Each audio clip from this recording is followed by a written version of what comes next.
មើ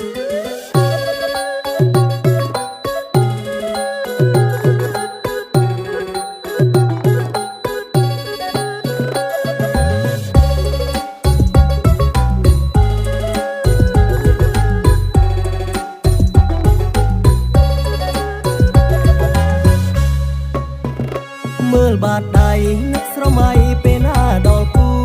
វាម្ដាយក៏ចេះតែរអ៊ូមដេញមិនរកគូឲ្យឆាប់ទេ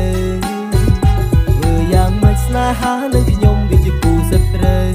ដល់ពេល single យូរទៅចិត្តនេះចង់ប្រាប់អីថាចង់ទៅនៅវត្តផុតជុំបិណ្ឌចិត្តចូលឆ្នាំពុទ្ធកឋិនអស់ហើយអ៊ំទូកឯកាអិនស្បាយសងវែងបងអ៊ីទៅនៅទីណា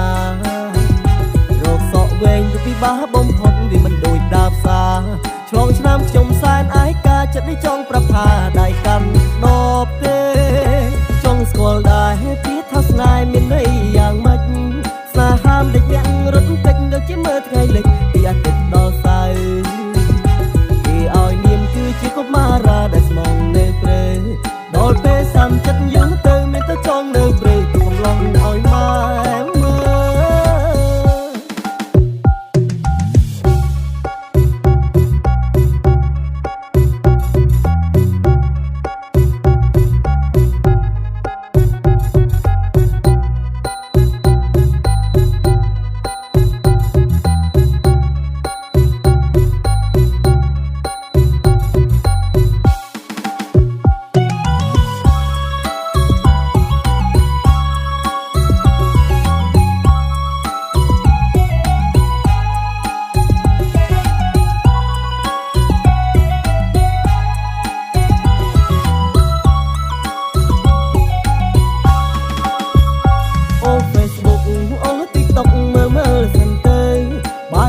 ไม่แรงมองใส่đãสิบទៅថាវាអែមខ្លាំងដែរ